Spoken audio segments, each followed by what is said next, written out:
라합의 믿음이라는 제목입니다. 우리가 여호수아서 2장을 보고 있는데 2장의 주인공을 찾아라 하면 주인공은 여성이었던 라합입니다.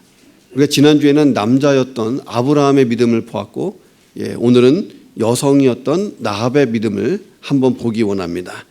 자, 이스라엘이 하나님께서 주신 약속의 땅 가나안 땅으로 들어갈 준비를 하고 있을 때입니다. 자, 처음 만난 곳이 여리고성이에요. 이 여리고성은 가나안 땅으로 들어가자면 반드시 넘어야 될 성입니다. 가나안 땅으로 들어가는 첫 관문, 이게 여리고성이었어요. 자, 그런데 이 여리고성은 가나안에 있는 강력한 요새들 중에 하나였다 하는 것입니다. 그래서 여호수아가 이 여리고성을 치기 전에 여리고성에 대한 정보를 얻고 싶었습니다.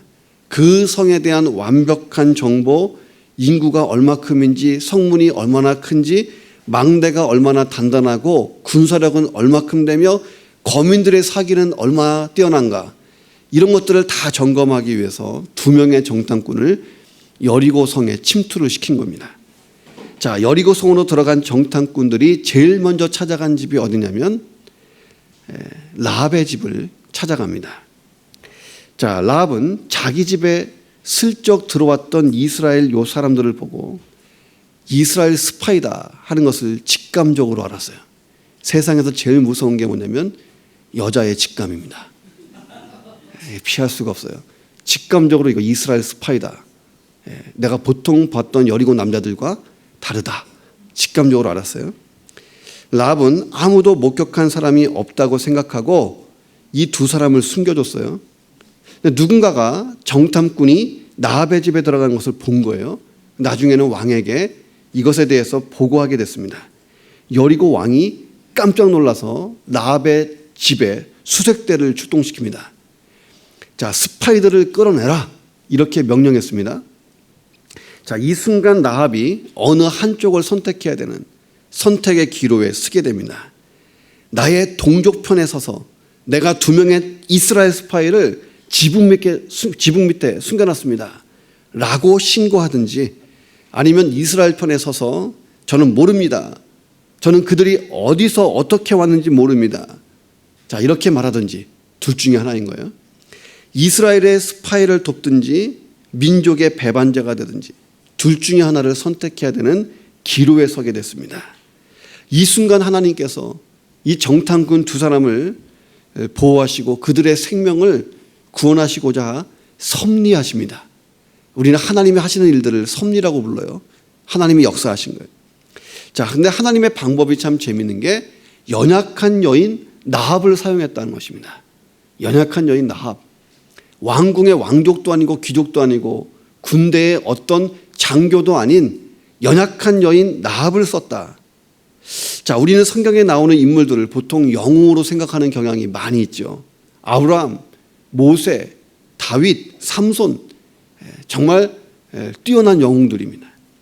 자, 그래서 우리는 성경을 읽으면서 이런 생각해요. 하나님은 보통 사람을 쓰실 때 특별한 사람만 쓰시지, 우리 목사님 같은 분이나 쓰시는 거지 나는 안 쓰신다. 하나님이 쓰시는 사람은 달라도 뭐가 다르잖아. 나는 장로님도 아니고 권사님도 아니고 그냥 평범한 성도인데 나를 봐도 아무리 봐도 특별하지 않고 나는 하나님께 쓰임받기 틀렸다라는 생각을 먼저 가질 때가 있단 말이죠. 자, 그런데 여호수아 2장에 나오는 라합의 믿음 이야기는 그게 아니라고 얘기를 해요. 하나님이 지극히 평범한 사람도 쓰신다. 이거 증명한 사람이 라합이라는 여인이었습니다. 자, 여리고 군인들에게 뒤쫓기는 정탐꾼들을 라합이 숨겨줬어요. 훗날에 라합과 그 가족이 여리고성이 쑥대밭이 돼서 진멸당할 때에 죽지 않고 구원받습니다. 자, 라합이 특별한 사람이 아니었다는 거예요. 우선 라합은 여성이었습니다. 이게 왜 중요하냐면 옛날로 갈수록 여성에 대한 편견이 많고 심했고, 여성은 그냥 남자의 재산 목록 속에 들어갈 정도로 우습게 취급받던 시대였습니다. 자, 심지어 성경에 봐도 인구 조사할 때 여성의 숫자는 포함되지 않습니다. 또 출애굽한 이스라엘 백성의 수가 60만 명이었다라고 할 때 남자만 센 거예요. 장정들만 셌어요. 예수님이 오병이어의 기적을 일으켜서 5천 명이 먹게 되는 기적이 일어납니다. 이때 남자만 5천 명이다. 이렇게 포함되어 있습니다. 자, 그런데 이스라엘 백성이 가나안을 정복하는 중대한 시점에서 하나님이 여성을 쓰셨다는 거예요. 더군다나 나합은요, 창녀였어요. 기생이었습니다. 기생. 사회적으로 존경은커녕 손가락질 받기에 딱 좋은 직업을 가지고 있었습니다. 더구나 이 라합은 겁도 많고 두려움이 많았던 여인이었다. 그러니까 하나님, 나는 겁이 많고 두려움이 많으니 나 쓰지 마세요. 이것도 틀린 말이에요. 겁 많은 여인이었습니다. 6절에 보니까 군대가 추격해서 자기 집에 오니까 다급한 나머지 허겁지겁 정탐꾼들을 숨겼어요. 어디다 숨기냐면 지붕에 벌려놓은 3대 속에 숨긴 것입니다. 자, 정탐꾼들을 잡으러 여리고 군대가 출동을 했어요. 이 여인이 정탐꾼을 어디다 숨겼냐? 오늘 말로 얘기하면 이불을 덮어놓은 거야. 이불 뒤치면 끝이잖아요. 이 3대라고 하는 것은 물속에 자라나는 아마포 같은 것인데 당시에 사람들이 이것을 물에서 베다가 물에 담가놨다가 말려서 옷을 만들어 입었습니다. 자, 숨기기는 숨겼는데 너무 어설픈 곳에 숨겨놓은 거예요. 걸리기 딱 좋게.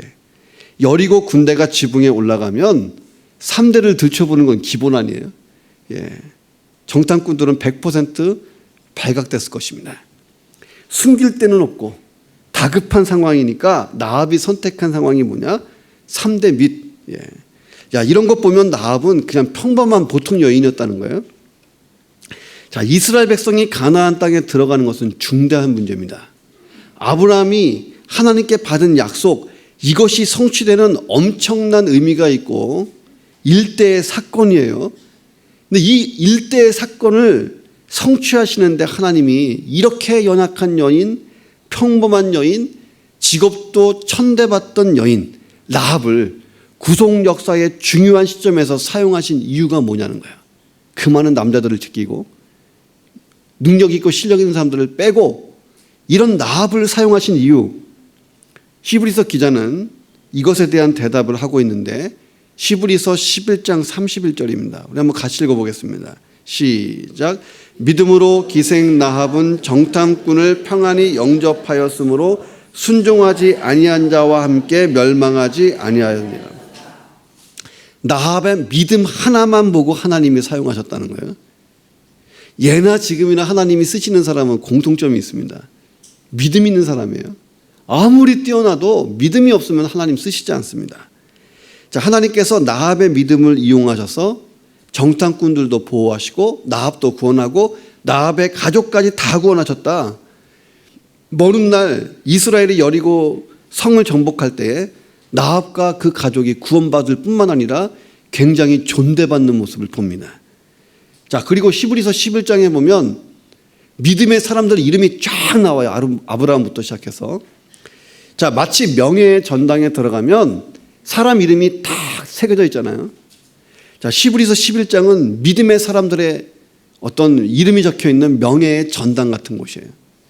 자, 거기에 아브라함, 모세, 다윗, 어마어마한 사람들의 이름이 적혀 있습니다. 거기에 라합의 이름이 들어가 있어요. 여자인데 자신의 이름을 명예의 전당에 올립니다. 왜? 믿음 때문에 이 일이 가능했다는 거예요. 자, 저와 여러분 같은 평범한 사람도 하나님이 쓰신다는 거예요. 조건이 하나 있는데 믿음이 있다면. 우리 자녀들에게 내가 무엇을 유산으로 줄까? 믿음이 가장 큰 유산인 줄로 믿습니다. 아무리 유산이 많아도 이 믿음이 없으면 하나님이 안 쓰시잖아요. 믿음이 있어야 된다.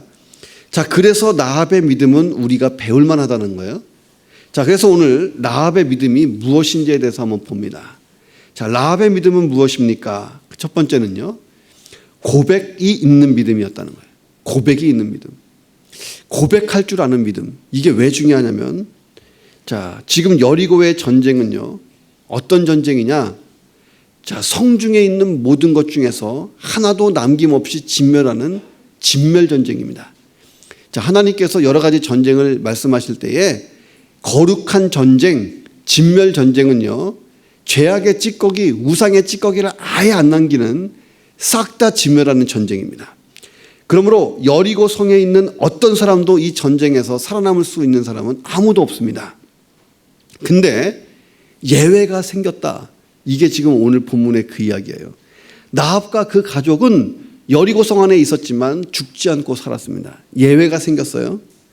두 정탐꾼은 살아서 여호수아에게로 돌아가고 싶었습니다. 자기의 여리고 정탐 사명을 완수해야 됐습니다. 14절에 보니까 두 정탐꾼이 나합을 붙들고 자기의 생명을 걸고 약속을 합니다. 너가 우리의 이 일을 누설하지 않으면 우리의 목숨으로 너희를 대신할 것이다. 여호와께서 우리에게 이 땅을 주실 때에 인자하고 진실하게 내가 너와 너의 가족을 대우할 것이다 라고 부탁합니다. 자, 이 여리고 전쟁은요, 아무도 살려서는 안 되는 진멸전쟁이에요. 그럼에도 불구하고 정탐꾼들이 당신들을 살려주겠다고 말해요. 자, 라합과 그의 가족의 생명을 보존하고 우리 생명을 대신하겠다. 목숨 걸고 지켜주겠다. 이야기를 합니다. 자, 그들은 죽는 것보다 더 중요한 게 뭐냐면 사명이 우선이에요. 지금 빨리 여호수아에게로 돌아가야 됩니다. 자, 그런데 이 여리고 전쟁이 터졌을 때 하나님은 나합과 그 가족뿐만 아니라 이 정탐꾼들의 목숨도 보호하십니다. 예외가 발생하는 거예요. 거룩한 전쟁에서 하나님이 예외를 인정해 주십니다. 자, 이유가 뭐냐? 나합에게 하나님께 감동될 만한 고백하는 믿음이 있었다는 것입니다. 자, 나합은 두 정탐꾼을 숨겨주면서 이런 말을 했어요. 9절부터 보면 여호와께서 이 땅을 너희에게 주신 줄을 내가 알고 있다. 우리가 너희를 심히 두려워한다. 이 땅 주민들이 다 너희 앞에서 간담이 녹았다. 자, 이제 너희가 애굽에서 나올 때에 하나님께서 너희를 어떻게 인도했는지, 너희 앞에서 홍해의 물을 어떻게 마르게 하셨는지 다 들었다는 거예요. 너희가 요단 저편에 있는 아모리 사람의 두 왕 시온과 옥에게 했던 일도 우리가 알고 있다. 그들을 진멸시킨 일 우리가 다 들었다. 그런 이야기를 듣고 우리 마음이 녹았고 우리가 멘붕이 됐다. 정신줄을 놨다. 자, 너희의 하나님 여호와는 위로는 하늘에서도 아래로는 땅에서도 하나님이시다 라고 고백합니다. 자, 라합의 고백의 위대한 것이 뭐냐면 라합은 하나님을 하늘에서도 땅에서도 하나님이라고 고백한 거예요. 다른 말로 하면 하나님 외에 다른 신은 없습니다. 야, 이 고백이 위대한 고백이었던 거예요. 이 고백을 했던 이 라합은 이방 여인이었고 비천한 여인이었습니다. 자, 그런데 이 여인이 했던 이 고백, 하나님만 하나님이다. 하나님만 유일하신 신이시다. 이 한마디를요, 모세는 이스라엘 백성들에게 40년 동안 가르쳤어요.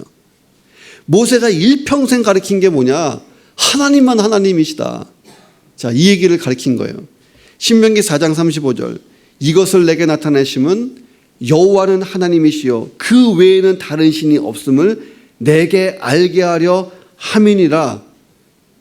모세가 40년 동안 이거 가르쳤다는 거예요. 4장 39절에 그런즉 너는 오늘 위로 하늘에서나 아래로 땅에 오직 여호와는 하나님이시요 다른 신이 없는 줄을 알아 명심하고. 모세가 그렇게 노심초사하며 이스라엘 백성들에게 40년 내내 가르쳤던 게 뭐냐면 여호와는 유일하신 하나님, 유일하신 신, 이 얘기를 가르친 거예요. 라합은 소문만 듣고 고백했던 거예요. 그러니까 라합의 한마디 이 고백이 이스라엘 전체 고백보다 위대했다는 것입니다. 자, 라합의 믿음이 위대한 이유, 모든 이스라엘이 평생 배웠던 것을 이 사람은 단 몇 주 만에 고백했다는 거예요. 자, 여호수아서 2장 10절에 보면 우리가 들었음이니라 라고 나옵니다. 우리가, 다시 말하면 하나님이 이스라엘 백성을 애굽에서 어떻게 구원했는지, 홍해를 어떻게 갈랐는지, 광야에서 어떻게 보호했는지, 광야의 두 강자였던 아모리의 시온 왕과 옥 왕을 어떻게 패배시켰는지 여리고 사람들이 다 듣고 알았다는 거예요. 그런데 다 간담이 녹았는데 여리고성에 사는 사람들 중에 이 소식을 듣고 하나님을 만난 사람은 나합 한 사람뿐이다. 이래서 나합이 대단하다는 거예요. 자, 9절에서 나합은 이렇게 고백합니다. 여호와께서 이 땅을 너에게 주신 줄을 내가 알고 있다. 자, 그리고 내가 당신들을 살려줄 것이니까 당신들은 내 가족과 나를 살려달라고 부탁합니다. 자, 라합은요, 하나님을 아는 그대로 구원받은 거예요. 자, 성경은 말합니다. 믿음은 들으면서 난다. 들으면서 난다. 들어야 믿음이 생기는 거예요. 자, 그리고 성경은 또 말합니다. 어떻게 구원받느냐? 입으로 시인하면 구원받는다. 두 가지가 필요한 거예요. 구원은 들으면서, 믿음은 들으면서 나고, 구원은 입으로 시인할 때 생기고, 라합이 딱 그거예요. 들으면서 믿음이 생겼고 입으로 시인하면서 구원받은 줄로 믿습니다. 라합은 하나님의 역사에 대한 소문을 들었고 여리고 사람도 다 들었어요. 근데 라합만 하나님을 믿었다는 거예요. 예, 들으면서 믿음이 생긴 거예요. 이 세상에서 하나님만 유일한 하나님이시구나. 이 고백을 한 것입니다. 라합은 태어날 때부터 믿음을 가지고 태어난 사람이 아니었어요. 하나님에 대한 소식을 듣고 이 마음에서 뜨거운 열정이 일어나서 하나님을 믿은 거예요. 그 믿음으로 구원받았습니다. 자, 하나님 말씀을 왜 우리가 묵상하고 공부하는가? 믿음이 생겨야 되기 때문인 줄로 믿습니다. 자, 내가 아무리 믿음이 좋고 신앙생활을 오래 했어도 말씀을 오랫동안 멀리하면요, 신앙을 잃어버리는 것은 시간 문제예요. 예. 자, 그래서 믿음은 들으면서 나는 거예요. 자, 내가 믿음이 없는 이유가 뭐냐? 하나님 말씀 듣는 일을 소홀히 하기 때문에 그렇습니다. 자, 호세아가 이스라엘 백성들이 망해갈 때에 하나님을 아는 지식이 없어서 망한다라고 부르짖었어요. 자, 하나님께서 호세아 6장 6절에서 이렇게 말씀하셨습니다. 나는 인애를 원하고 제사를 원하지 않는다. 번제보다 하나님을 아는 것을 원한다. 그러니까 내가 교회에서 직분도 잘 감당해야 되고 복음과 교회를 위해서 헌신도 해야 되는데 반드시 해야 될 일이 뭐냐? 하나님을 아는 것인 줄로 믿습니다. 그 믿음이 생기죠. 말씀을 가까이 하자는 거예요. 말씀을 듣고 입으로 고백해 보라는 것입니다. 그 입으로의 고백이 있는 믿음이 나합을 구원시켰어요. 내가 입술로 하나님의 말씀을 들은 대로 믿음을 고백할 때에 내 삶에 하나님의 역사가 일어나게 되는 줄로 믿습니다. 자, 라합의 믿음이 뭐냐? 두 번째는요, 행함이 있는 믿음이 라합에게 있었다는 것입니다. 자, 조지 뮬러 목사님은 19세기에 영국에서 사역했던 훌륭한 목사님이세요. 어느 날 이 목사님이 시편 81편 10절을 읽다가 하나님이 내게 주시는 말씀으로 그 말씀을 꼭 붙들었습니다. 어떻게 써 있었냐면, 너의 입을 크게 열라. 내가 채우리라. 이 말씀 하나만 붙들고 날마다 이 말씀을 믿고 믿음대로 행동했습니다.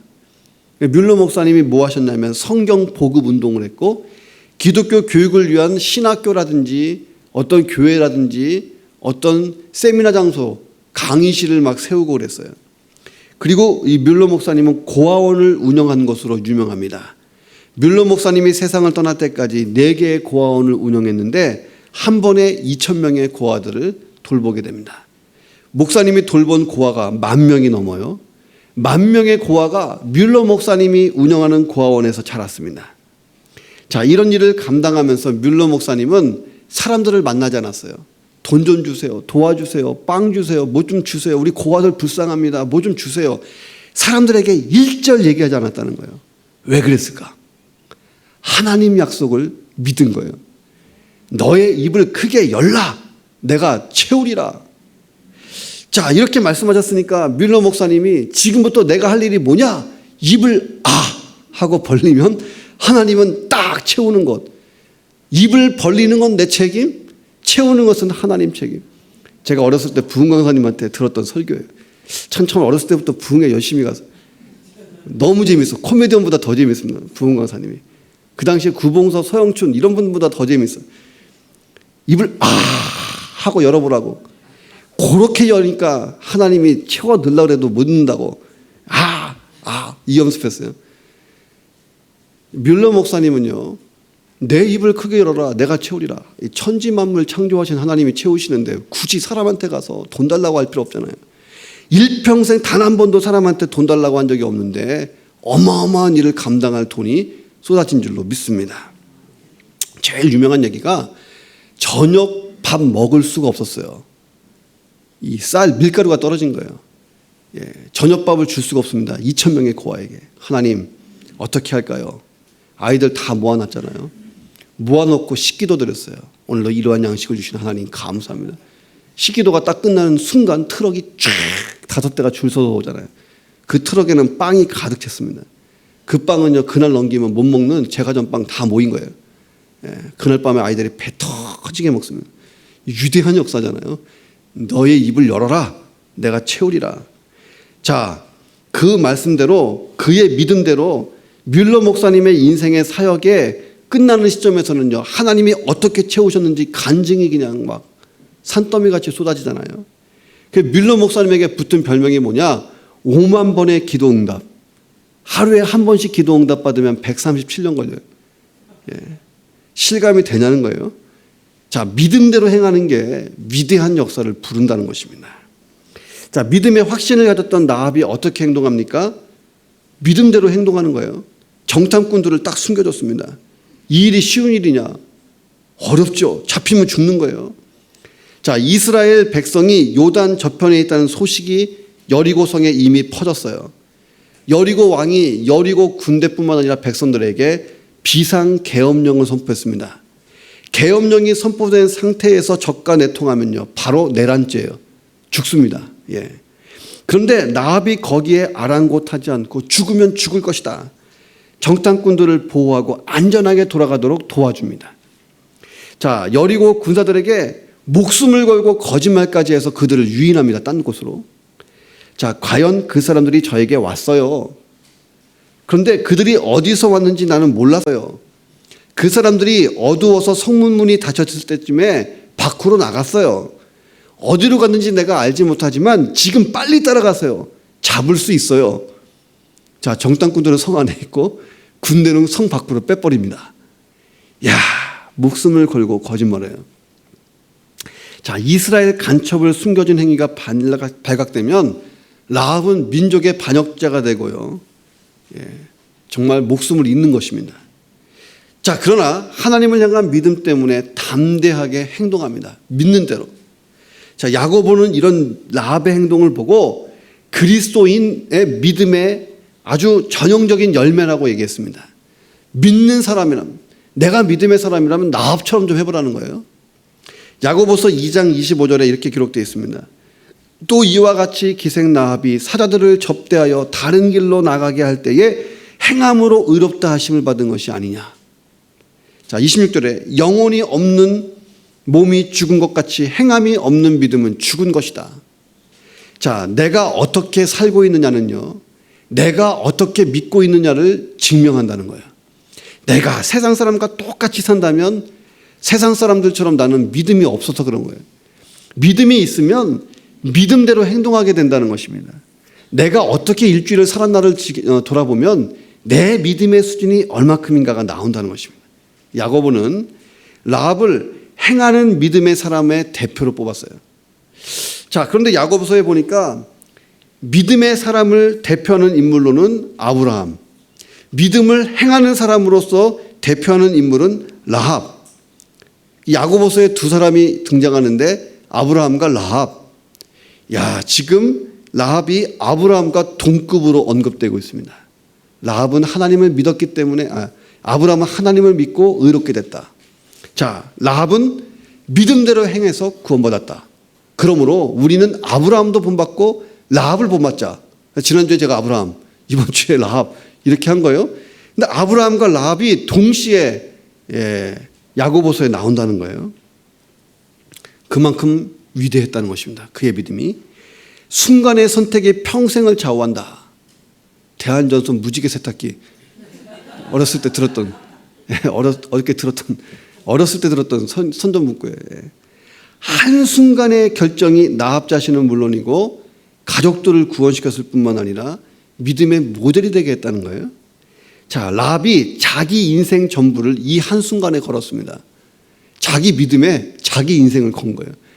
그런 사람이 진짜 소위 영적으로 대박, 하나님의 큰일을 경험하는 것입니다. 자, 인간적으로 보면 이게 얼마나 미련하고 어리석은 판단이고 위험한 일입니까? 영적으로 보면 이게 진짜 지혜로운 결단이었다는 거예요. 영국의 유명한 신학자 바클레이가 이런 말을 했어요. 이 본문을 추적하면서, 자, 인간적으로 봤을 때에 이스라엘 백성이 여리고 백성을 이길 확률은 100분의 1도 안 된다. 이렇게 말했습니다. 그러니까 라합이 99%의 불가능을 본 게 아니라 하나님이 하실 1%의 가능성에 자기 전부를 걸어버린 거예요. 이게 믿음인 줄로 믿습니다. 자, 현실적으로 이게 가능하냐? 자, 라합의 행동하는 믿음이 대단한 게 1%에 걸었다는 거예요. 왜?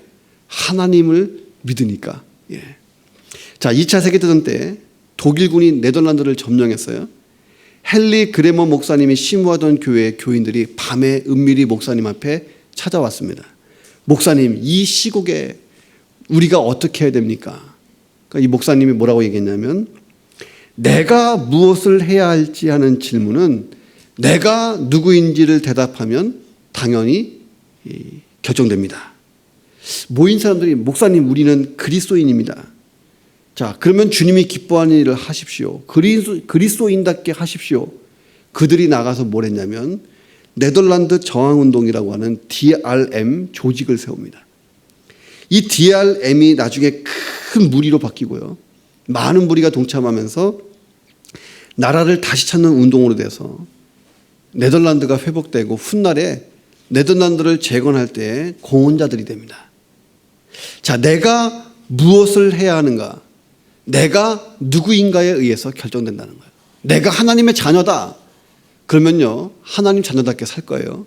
나는 그리스도인입니다. 그러면 그리스도인답게 살 거예요. 나는 목사입니다. 그러면 정말 목사답게 살아야 되고, 나는 교회의 직분자입니다. 그러면 직분자답게 살아야 하는 줄로 믿습니다.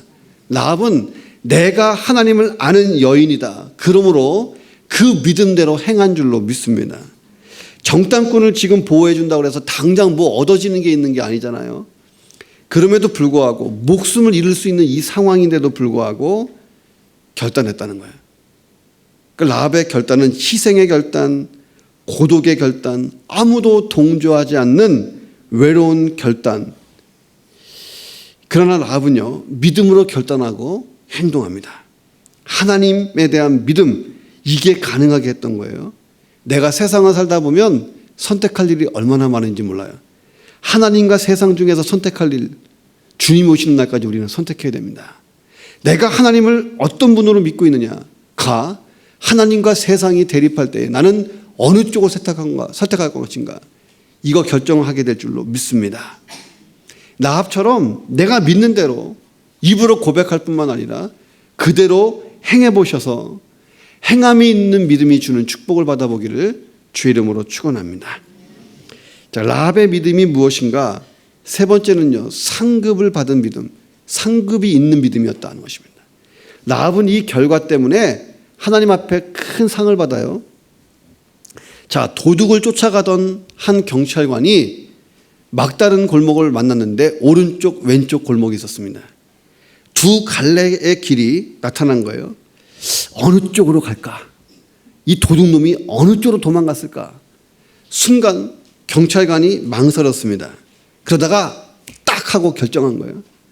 자, 경찰이 어느 길로 도둑을 쫓아갔을까요? 정답은 왼쪽입니다. 자, 왜 그랬을까? 경찰관이 생각해 보니까 나쁜 짓만 하는 이 도둑이 옳은 길로 갈 확률이 없는 거예요. 라이트웨이, 영어로 라이트웨이. 오른쪽 길로 갈 확률, 옳은 길로 갈 확률이 없어. 그래서 무조건 왼쪽으로 간 거예요. 근데 잡았다는 얘기가 있습니다. 우리가 세상을 살다 보면 갈림길을 만난다는 거예요. 선택의 갈림길. 무엇을 선택할 것인가? 옳은 길을 선택해야 되는 줄로 믿습니다. 오늘 라합이 얘기하는 거예요. 옳은 길이 뭐냐? 하나님 말씀을 따라가는 거예요. 그 길의 끝에 가면 상급이 있는 줄로 믿습니다. 히브리서 11장 6절에 보면 이렇게 나와요. 진지한 믿음의 사람에게 하나님의 상급이 있을 것이다 라고 증거합니다.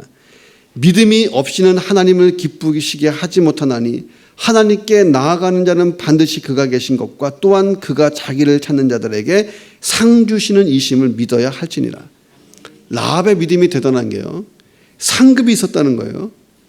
라합이 믿음으로 받은 상이 뭐냐? 먼저 라합은 자기 스스로가 하나님의 백성이 되는 구원을 받습니다. 자, 내가 어떻게 구원을 받았는가를 생각해 보세요. 어느 날 우연히 내가 예수를 구주로 믿고 구원받았는가? 아니라는 거예요. 자, 신학적으로 하나님 마음속에 있던 생각이, 계획이 실제적으로 나타날 때 이것은 하나님의 섭리라고 부릅니다. 하나님의 섭리. 하나님이 섭리하셨다. 그러니까 하나님이 대본을 다 쓰셨다는 거예요. 하나님이 생각하고 하나님이 실행하셨고 모든 결과가 하나님 뜻대로 됐다. 이게 하나님의 섭리예요. 내가 예수 믿고 거듭난 것은 하나님의 섭리인 줄로 믿습니다. 그러니까 지금 라합이 구원받은 것도 하나님의 섭리였어요. 정탐꾼들이 그 많은 기생의 집 중에 왜 라합의 집에 들어갔냐는 거예요. 이게 하나님의 섭리라는 거예요. 자, 아마도 기생의 집은 여러 사람이 드나드는 집이고, 그냥 정보를 얻기에 좋고 눈에 띄지 않은 곳이니까, 좀 많은 사람이 드나드는 곳이니까 여기를 택했을 겁니다. 자, 그런데 성경은 그렇게 얘기하지 않아요. 분명한 의도가 있다는 거예요. 자, 하나님이 특별하게 계획하셨다는 것입니다. 라합을 위해서. 왜? 라합에게 믿음이 있으니까 믿음이 있는 라합을 하나님이 완벽하게 구원하시기 위해서 찾아가신 사건이라는 거예요. 자, 예수님은 사마리아 성의 수가성에 사는 한 여인을 찾아가서 구원하기 위해서 일부러 사마리아 지방에 들어갔어요. 자, 예수님은 삭개오 한 사람을 구원하기 위해서 일부러 여리고성에 들어갑니다. 자, 그리고 라합이라고 하는 믿음의 여인을 구원하기 위해서 정탐꾼들이 이 집에 들어가도록 하나님이 섭리하신 줄로 믿습니다. 내가 예수 믿고 거듭나고 하나님 자녀가 된 것은요, 하나님의 계획이고 섭리인 줄로 믿습니다. 자, 나 한 사람의 삶이 하나님의 계획 속에 포함되어 있다. 자, 하나님의 계획 속에 내 인생이 들어가 있다. 믿으십니까? 자, 하나님이 우주 운행, 인류의 역사 다 거대한 일들을 주관하세요. 그에 비하면요, 나 한 사람은요, 우주에서 볼 때 지극히 작고 보잘것없는 정말 조그만 존재예요. 자, 그런데 하나님이 나 한 사람의 구원에 관심이 참 많으셨다는 거예요. 자, 세상 우주 전체보다도 나를 더 소중히 여기신다. 이게 하나님의 생각인 줄로 믿습니다.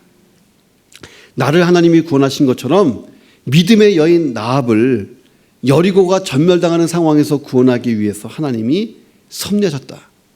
우리 인생에 우연이 없다는 거예요. 하나님의 섭리뿐이다. 자, 하나님의 섭리와 함께 내 인생이 움직여지는 거예요. 근데 그 하나님의 섭리에 우리가 응답해야 될 게 하나 있어. 그것은 나의 믿음인 줄로 믿습니다. 하나님이 내 인생 전체를 다 계획하고 계세요. 멋지고 훌륭하게.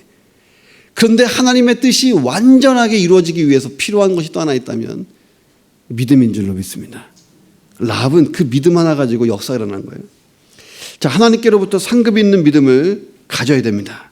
자, 믿음은 하나님이 말씀하실 때에 구체적으로 반응하는 거예요. 라합은요, 마음으로만 믿은 게 아니라 입으로 시인하고, 그래서 하나님이 보내신 정탐꾼들을 숨겨주고, 그 민족이 유리하게 되고, 내가 나중에는 그 민족 속에 들어가 버리잖아요. 라합이. 자, 라합은 구원받고 하나님의 백성이 됩니다. 자기만 구원받은 게 아니라 자기 가족까지 다 구원을 해요. 자, 내 믿음이 나로서 끝나는 게 아니라 내 가족도 구원해야 될 줄로 믿습니다. 라합의 믿음이 온 가족에게 영향을 주고, 여리고가 진멸되던 날 라합의 집에 가족들이 다 모였어요. 그 가족들은 다 살았습니다. 라합이 붉은 줄을 갖다가 창가에서부터 내려서 정탐꾼들을 도망가게 했습니다. 정탐꾼들이 가면서 이렇게 얘기합니다. 이 붉은 줄을 너네 집에다가 매놔라. 창문에 매놓으면 너희 집은 우리가 치지 않는다. 진짜 전쟁이 벌어졌을 때에 그 붉은 줄을 보고 라합의 집을 살려줍니다. 한 사람의 믿음이 온 가족을 살렸다. 자, 라합의 축복은 여기가 끝이 아니에요. 이 정도가 아니고 더 큰 축복이 있습니다. 나합을 향한 하나님의 상급, 마태복음 1장에 나옵니다. 마태복음 1장에 보면 예수님의 족보가 나와요. 예수님의 족보에 보면 나합이 나옵니다. 나합. 자, 마태복음 1장 5절에 이렇게 시작해요. 살룸은 나합에게서 보아스를 낳았다. 그 보아스가 또 룻과 결혼을 합니다. 자, 정리해 보면 나합이 이제 여리고 전쟁 후에 이스라엘 백성이 됐어요. 이스라엘 백성 중에 살몬이라고 하는 청년과 결혼한 거예요. 자, 그래서 보아스를 낳았어요. 보아스가 또 룻과 결혼해가지고 오벳을 낳았습니다. 오벳은 이새를 낳았고 이새가 누구를 낳으냐면 이스라엘의 성군 다윗을 낳습니다. 다윗 왕을 낳아요. 그리고 다윗의 자손으로 예수 그리스도께서 오십니다. 고로 천하디 천한 기생 나합이 예수님의 조상이 돼요. 육적인 조상. 자, 그리고 라합이요, 예수님 족보에 올라가요. 야, 이보다 큰 상급이 또 있겠냐는 거예요. 엄청난 기적이에요. 히브리서 기자가 나합을 소개하면서 기생 나합이라고 자꾸 강조하는 이유가 뭐냐? 과거에는 기생이었고 창기였던 이 여자가 변화돼서 이렇게 쓰임받았다는 거예요. 비결이 뭐예요? 믿음 하나로. 자, 성경에 보면 세리 마태, 셀롯인 시몬 이런 표시가 있습니다. 원래는 손가락질 받았던 세리가 과격한 운동권자였던 열심당원이 변화돼서 예수님의 제자가 됐다. 이것을 증거하기 위한 목적이 있습니다. 자, 여리고가 정복된 다음에 나합이 얼마나 스타에 올라가겠어요. 자, 여호수아가 라합을 많은 이스라엘 백성들에게 소개하면서 여러분, 라합은 여리고 사람입니다.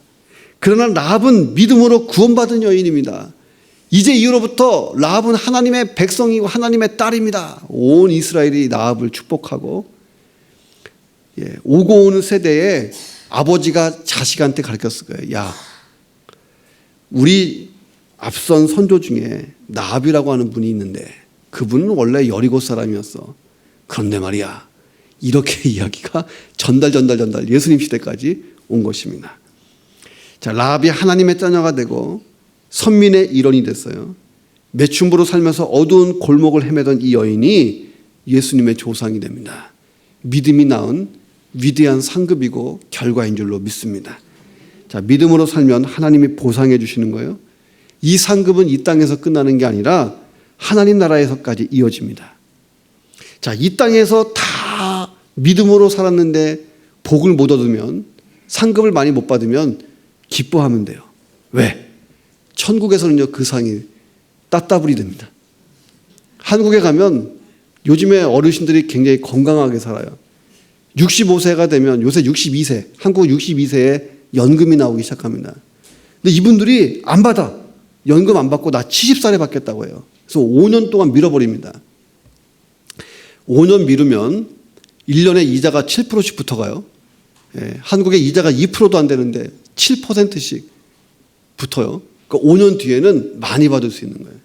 그러니까 나 이 상급을 뒤로 밀어놨어요. 자, 왜? 상급이 더 커지니까. 연금이 커지니까. 자, 이 땅에서 못 받으면 따따블입니다. 세상도 그렇게 한다는 거예요. 이자 붙여서. 제가 어렸을 때 부흥관 선생님 때 들은 얘기예요. 이자도, 세상도 이자가 이런데 하나님 더 붙여주신다는 거예요. 자, 이것을 사모했던 사람이 누구냐면 바울입니다.